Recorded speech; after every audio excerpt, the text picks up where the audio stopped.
We're going? All right, guys, I'm giving the thumbs up, so I'm going to go ahead and start.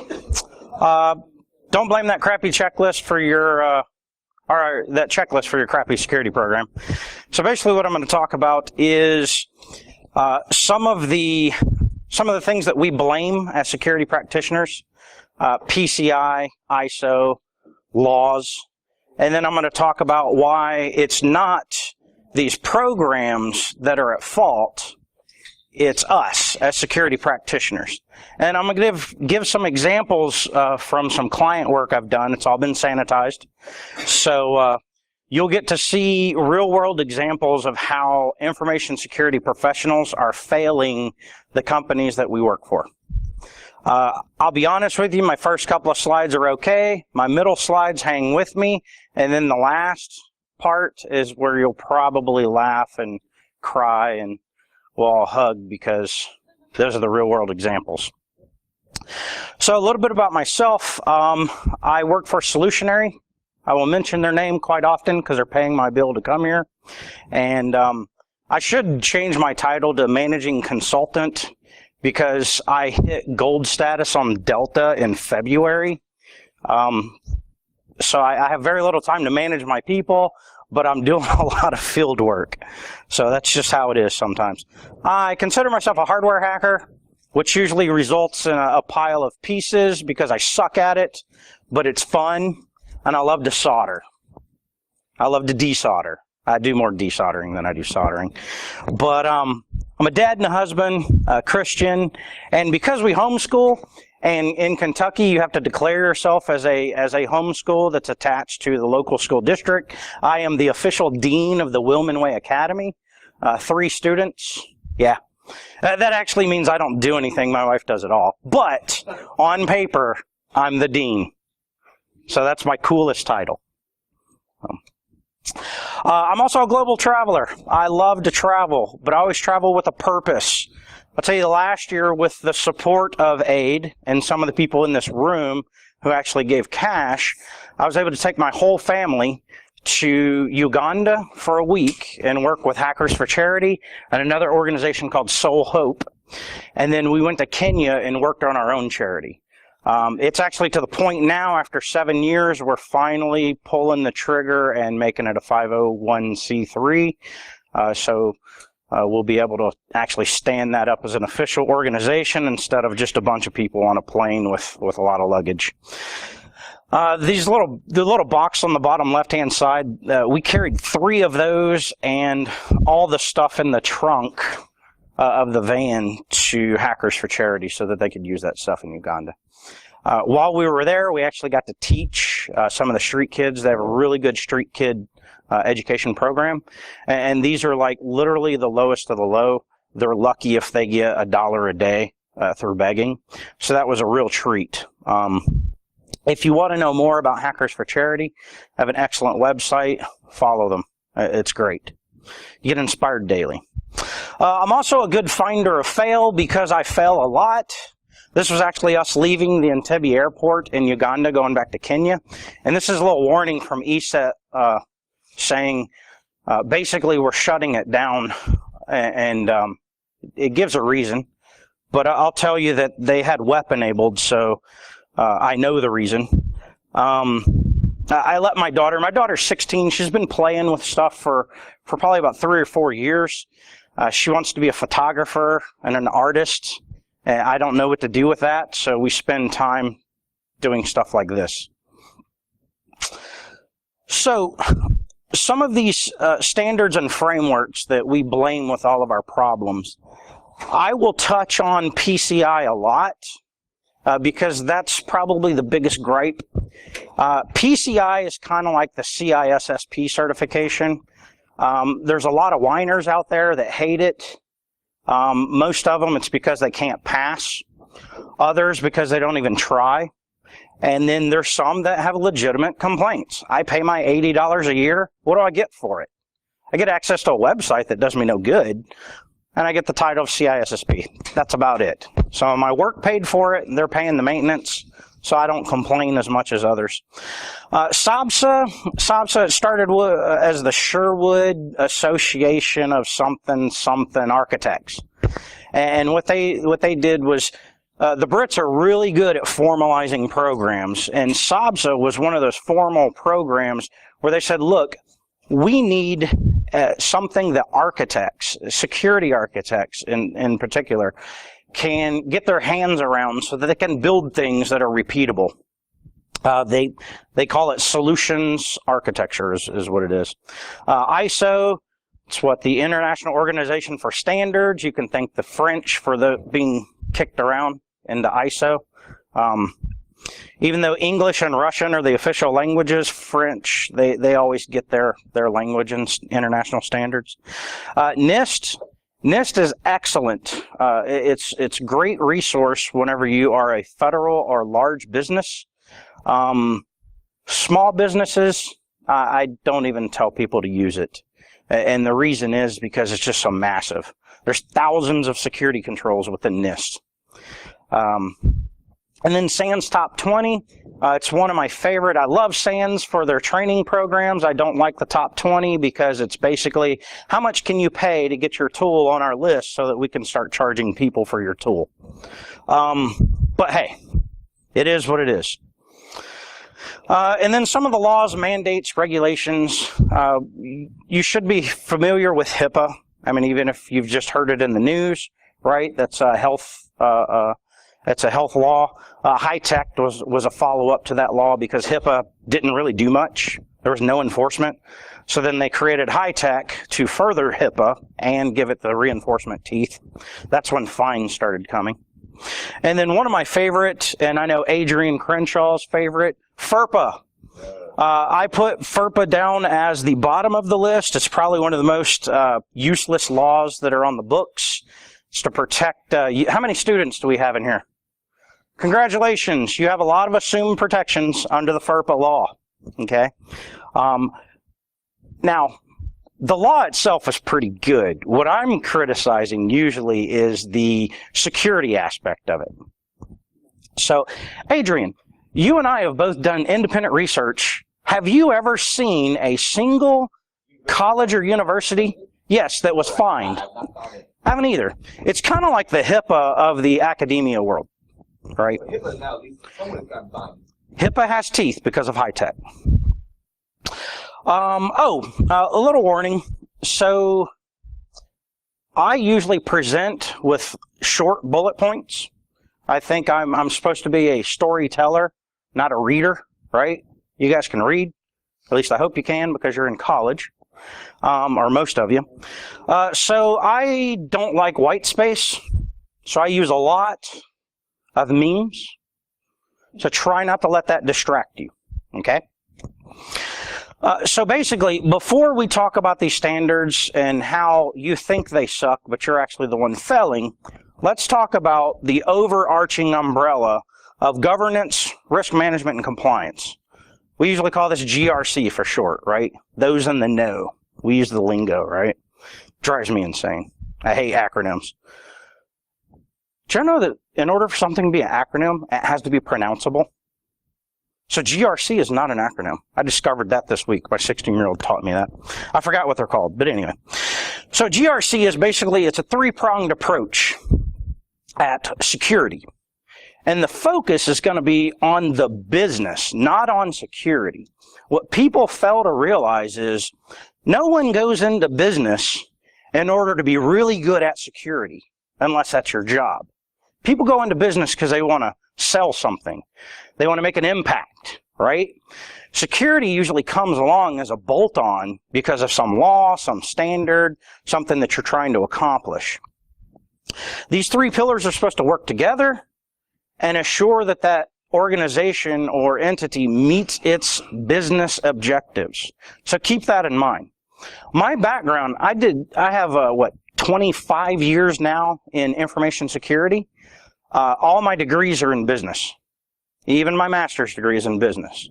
Because it's important to understand not just the technical side, you have to understand how that relates to your overlords, right? The people that are putting their name on your check. So as she said before, Tess, if you're the bad guy in the room, people are going to stop listening to you. It doesn't matter how good your ideas are.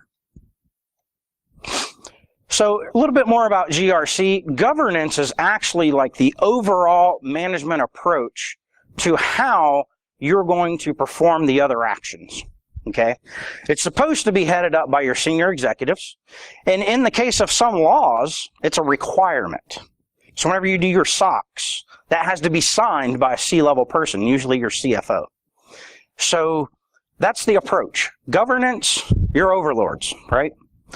Risk management is either a process or processes, and I just threw that in there because I like saying that word, processes. And it's supposed to be the process of which management identifies, analyzes, and responds to risk. Now, there's a couple of ways, actually 4 ways of responding to risk. You can either assume the risk. So you can say, you know what? Fine. We suck at that, but we're going to accept it. You can transfer the risk. A lot of times we use cyber insurance to do that. You can mitigate the risk. So you can fix the problem. And then I always forget the 4th, so I'll get back to you on that one. And then the third leg of this stool is basically compliance, and that's conforming with a requirement. Unless there's a federal law and you do something, which means you have to abide by that law, you're going to be picking that yourself. A lot of international companies will pick ISO because it's an international framework. You get this cool little flag that you can fly out in front of your building, and as people drive up, they can see that you're certified in 9001, 27001, 13,000, whatever it might be. So the purpose of compliance is it's a program where you have to actually pick something, assess yourself, compare it to that framework, figure out what gaps you have, and fix the gaps. Right? It's pretty simple. It's really not. It sucks. The larger the business, the harder this is. I scoured the ends of the internet, and I came up with this picture, which was from Wikipedia. I should have gone there to begin with. And basically this, I'm a visual guy, so I like visual representations. The last 3 slides, this is a visual representation of it. So I was wanting a stool to symbolize that, you sit on a three-legged stool, and if you remove one of the legs, you're going to fall over and everything's going to collapse and you die. But yeah. So anyway, you've got your big 3, your governance, your risk management, your compliance, you have your people, processes, technology, and your strategy. Remember I was talking that especially from governance, that has to come as a strategic push from your upper level management. In reality, this is kind of what it looks like. Who does not love Dilbert? Because you can go ahead and leave now. Okay, now that we've established that.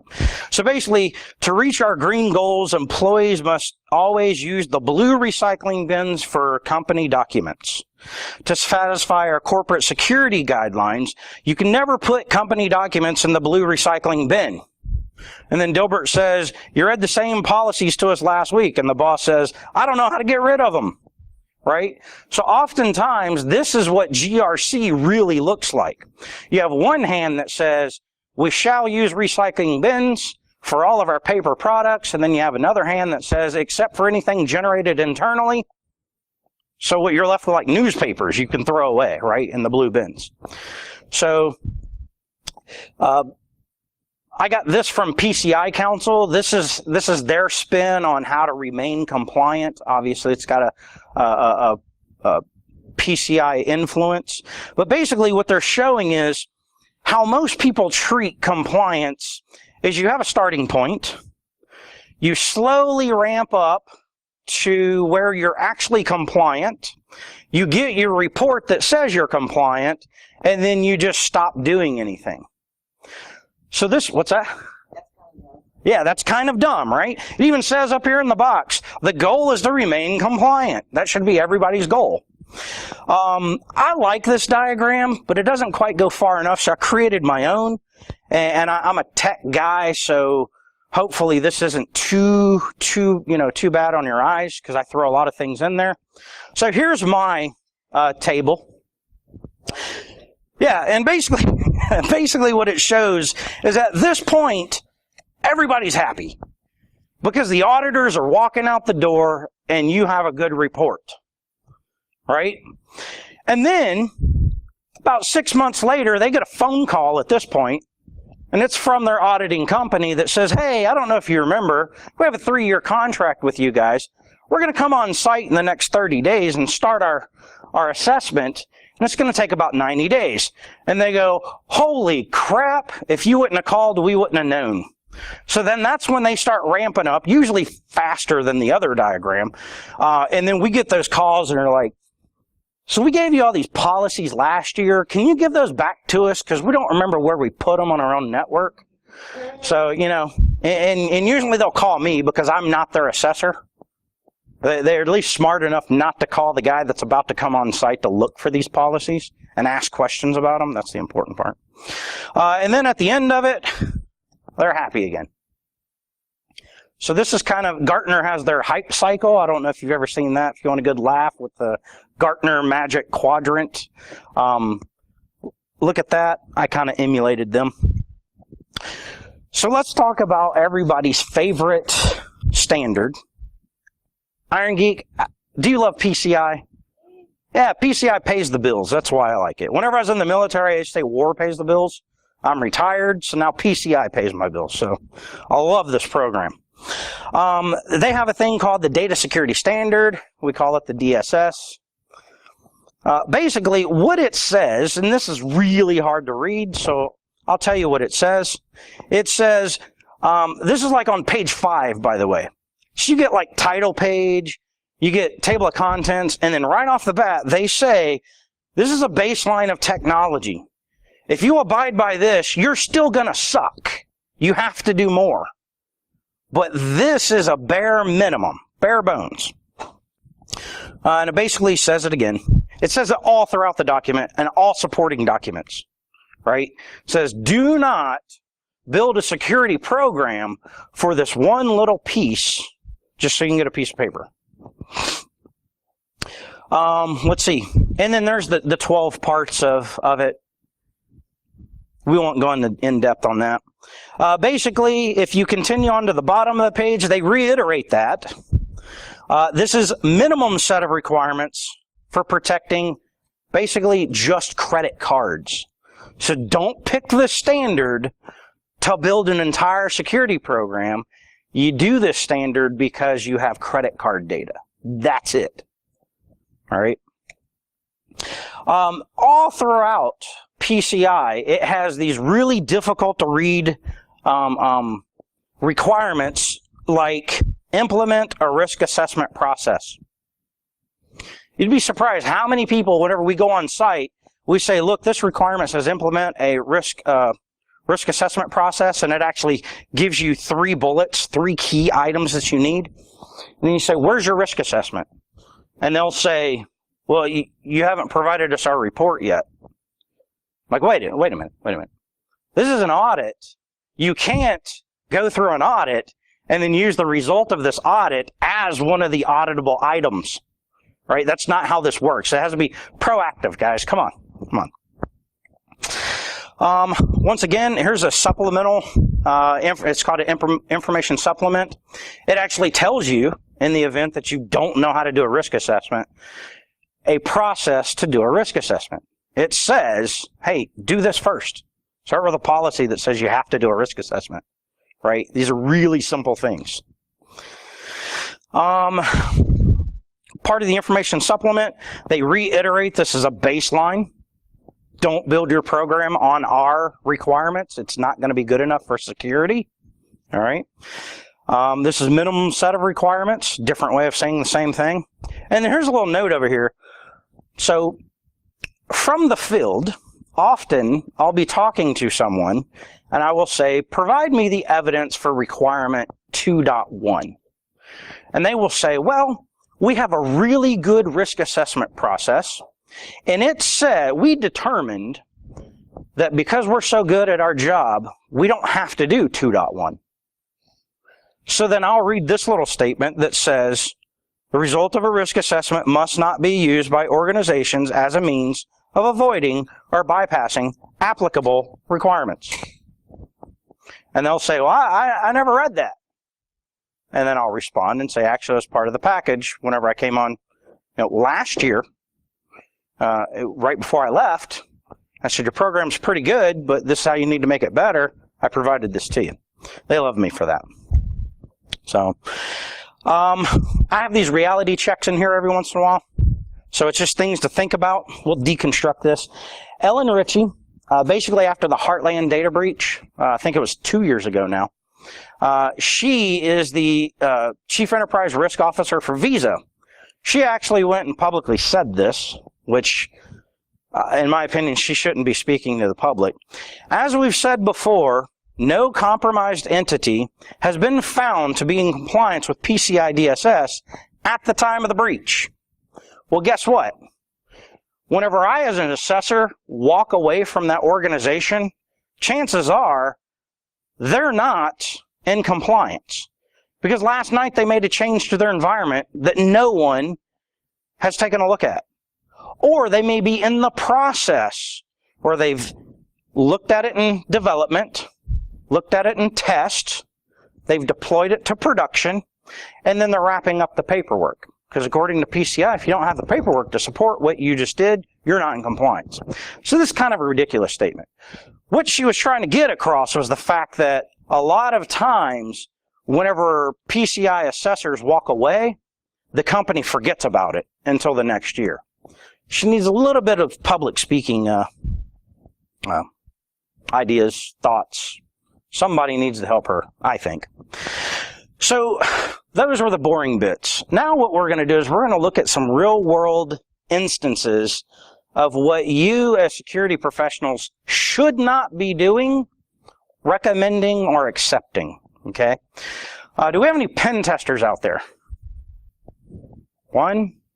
And usually we have a couple more. Adrian, I'll call you a pen tester, even though you just do video now. Do you actually have billable hours? At least 2 or 3 per week? Yeah, all right. I love Adrian. So here we go. So Tom, Adrian, I'm going to rely on you guys to start the canned laughter and try not to cry. What this is, I go on the client site.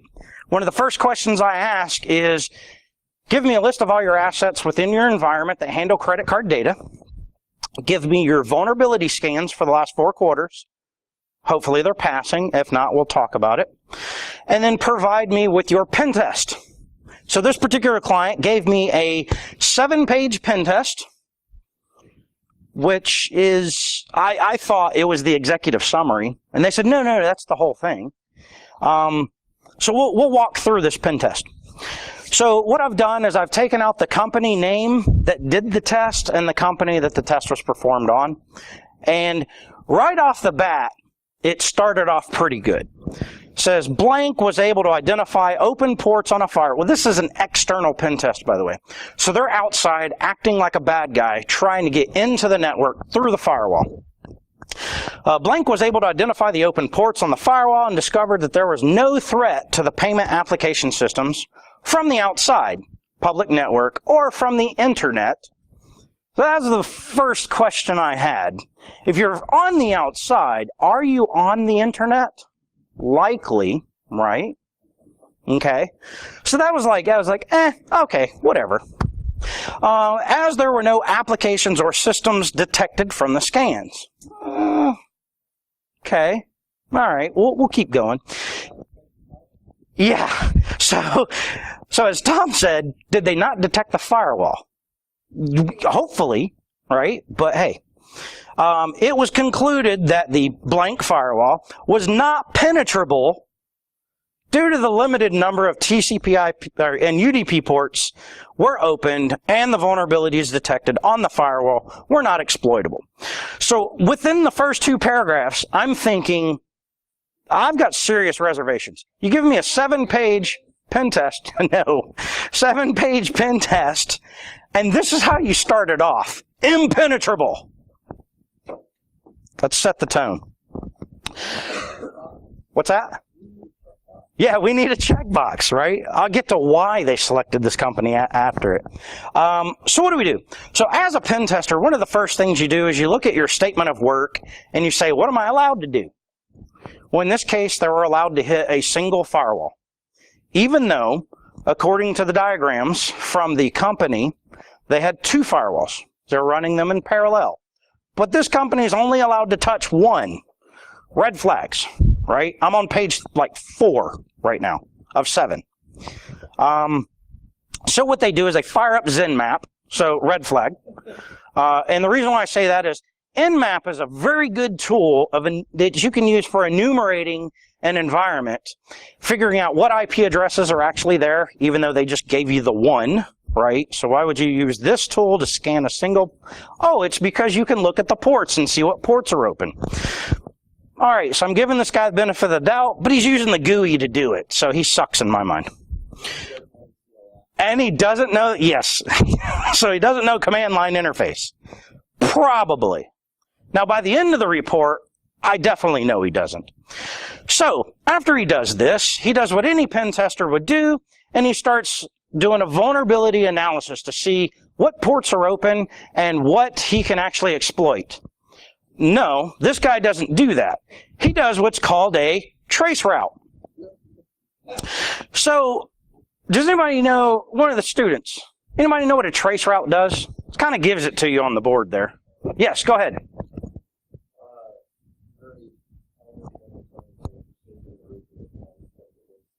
So what he said was a very elementary understanding, but it shows you the route that the packets go to. That's actually it. That's not elementary. That's all it is, right? So this guy who knows the IP address runs traceroute to determine the path that he took to get there. Okay, I'm going to give this guy the benefit of the doubt because a golden rule of pen testing is you document what you did. Fine, I wouldn't have done this, but hey, okay. Hey, he's using a GUI. He used a GUI to run a trace route. All right. So the third thing he does is he pings it. So he just hit it with Nmap. He determined it was up because it responded. Then he trace routed to it to determine that, okay, I could get to it, and here's how. And then he pings it. So he's just determined using 3 different tools that this box is online. He could be thorough, except I'm going to read the text at the bottom because he actually expanded on why he pinged. The ping command was executed and received a response. Okay, that's what it does, right? It either receives a response or it doesn't. The results show that the ICMP protocol was enabled on the firewall. This reveals that the firewall device is online and running. He determined that 2 hours ago, whenever he ran Nmap. Yes, sir. He's logged in as admin. Oh, admin too? Oh, I didn't even catch that. Yes, so he's running tools from admin on his box. All right, so because he's a good pen tester, the next thing he does is uses SSH. So he's determined the box is online, right? So he's going to try to SSH into the box. He says, I have the credentials. I'm going to try to do this. And he fails. So that's good. Screen grab, paste. He's done. Literally, he's done. This is the pen test. Someone paid money for this, right? Thousands of dollars. I'll even tell you tens of thousands.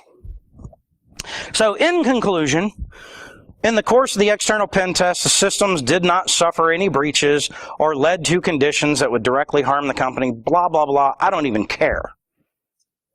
It's a can statement he probably has on everything. He has proved nothing except the firewall is online and it has some ports open, which, hello, that's what firewalls do. No, it wasn't hacking team. It wasn't hacking team. So basically, what did we learn from this?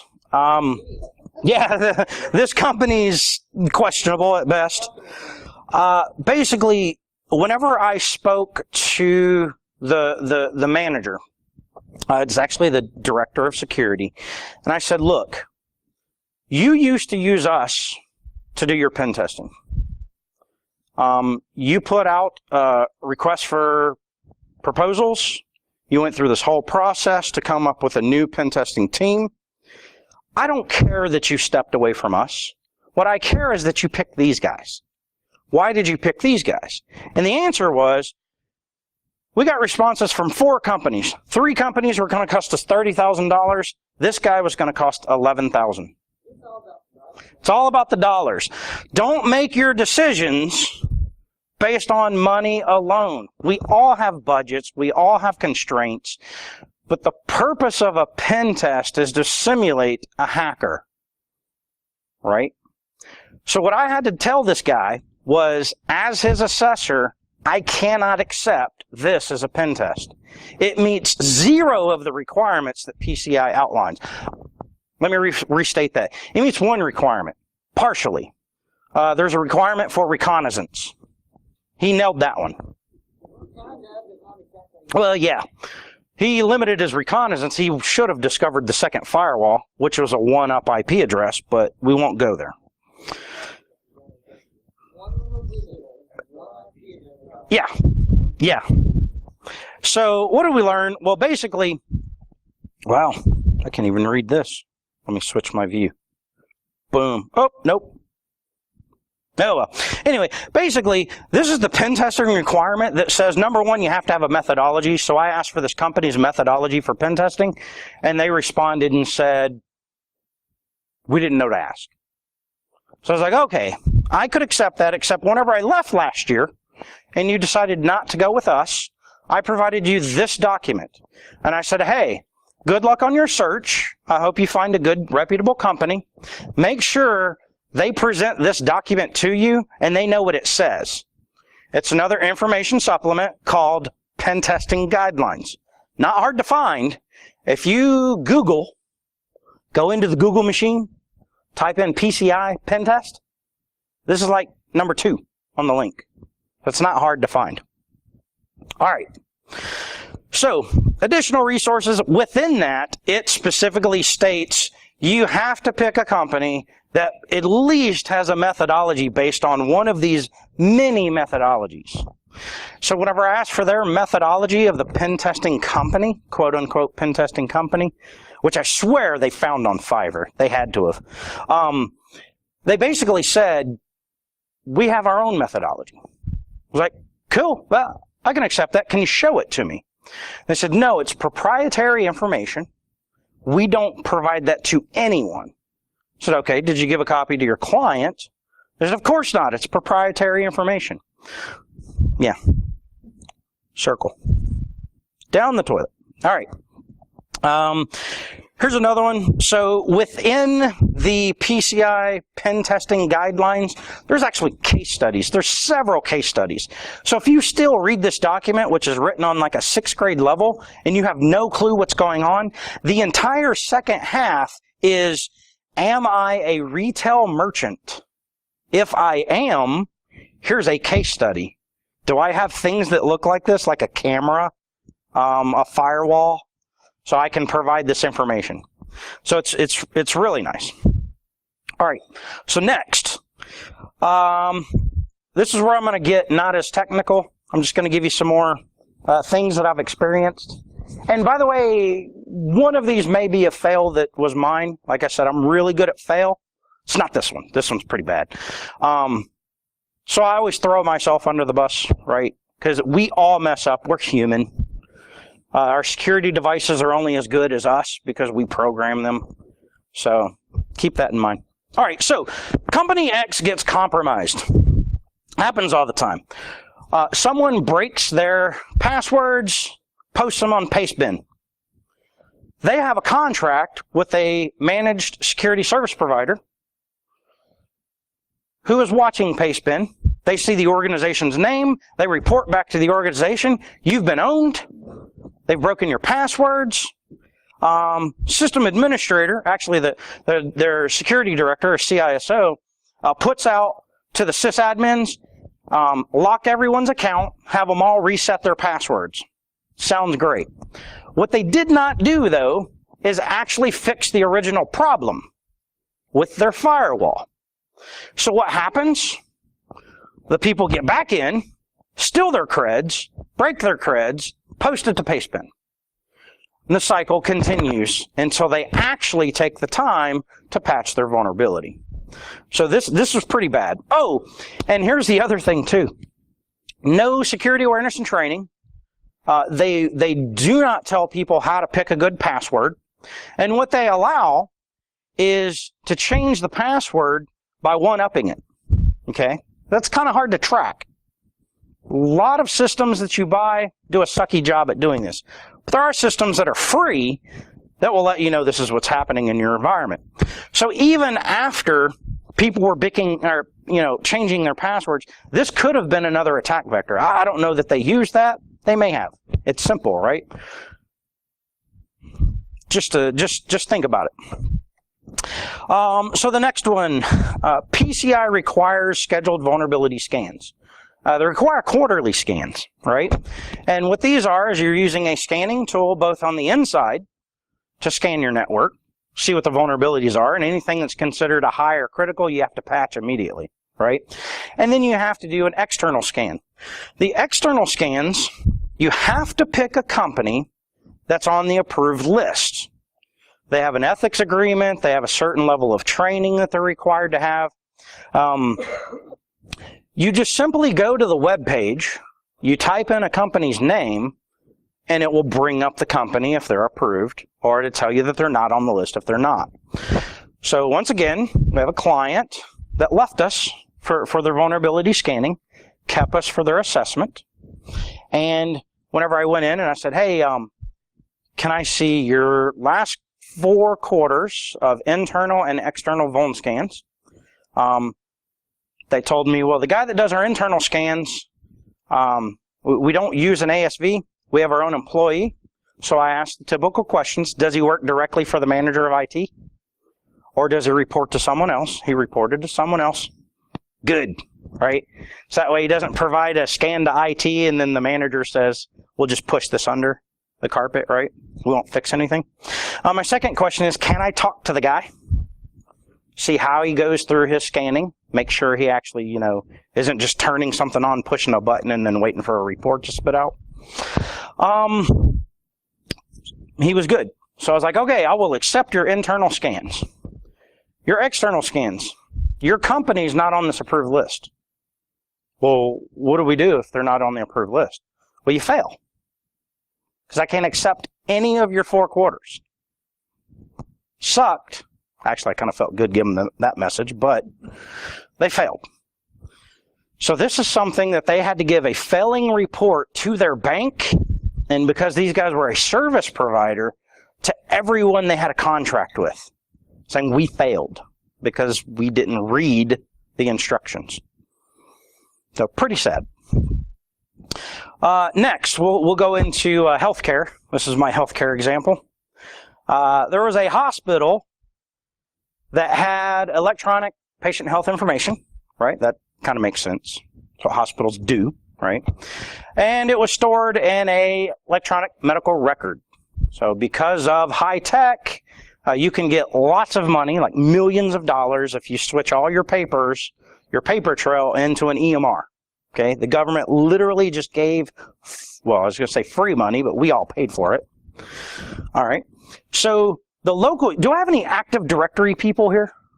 This blew my mind. Okay. The local users logged in to their local computers and they use an ID and a password, right? Makes sense. That's stored in something called a SAM, Security Account Manager. That's local, right? Well, yep. Then you authenticate to Active Directory. The problem is the group policy within Active Directory had all zeros in the fields. Now let's go over what that means. Enforce password history 0. That means it doesn't know what your password was yesterday. So if you wanted to change it, you could change it to the same password as you had yesterday. Yeah, there's a lot of issues here. So, maximum password age was set to 0. Yes, so what that means is you don't have to change your password. Ever. It gets better. Minimum password age was set to 0. So that means we're not even keeping track, basically. You just have a password.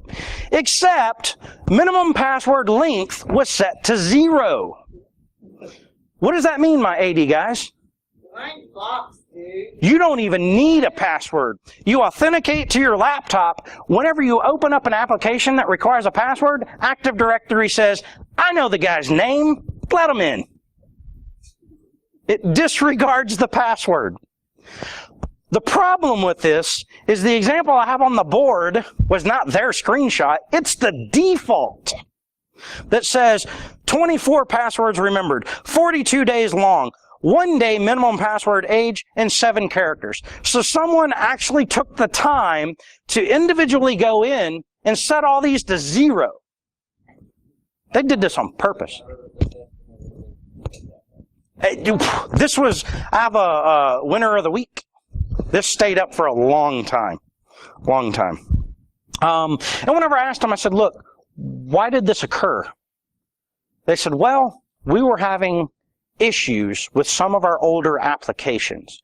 We could not figure out how to log into them easily.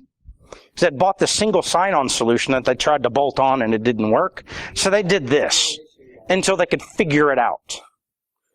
They did this like 2 years ago. So it had been that way for almost 2 years.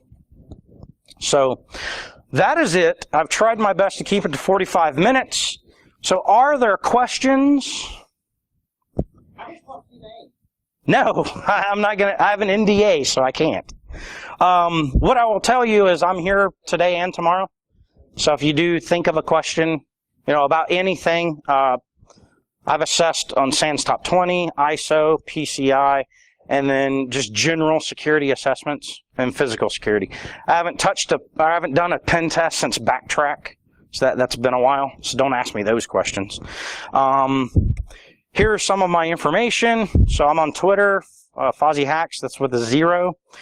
I have a blog, which I haven't used since July. That's because I was in Africa at that time, and by the time I got back, I was exhausted. I'm finally recovering from that 3 weeks in Africa. And then I was talking about our organization, it's Kwai Imani. So I will be the webmaster, I've been told by my mother-in-law. So that website will be coming soon. And people I want to thank, actually AIDE. They keep bringing me back every year, even though I have very little to contribute. So I appreciate that. Thanks, Bill. Johnny Long, Hackers for Charity. Like I said, he actually is who got me started in doing my overseas work. And my daughter, this is my daughter presenting at ShmooCon, where Johnny actually came up, took the stage, and said, what you guys are doing is great, but we've got this new way of doing it. And this is actually what we call the rugged Pi. Solar panels, battery backup, will accept any power, AC, DC, doesn't matter if it's clean, and it's a server. So it's great. As long as you can render HTML, you can use the software that's on it. Tom, I'll never forget your brother. Whenever I left, we were walking out of the building, he opened up his wallet and he said, I don't have much. He gave me all the money in his wallet. It was $22, I remember. And I love you, brother. Thank you. And then because Tom Selleck is one of my favorite people of all time, I went out and found this picture of Dr. Finger. He too provided us cash. I appreciate it. This is actually a picture of our visas. He paid for mine and my daughter's visas. So thank you. It's easier to get into a country with 24 bags of equipment whenever you have visas. I appreciate that. So, and that's it. Thanks.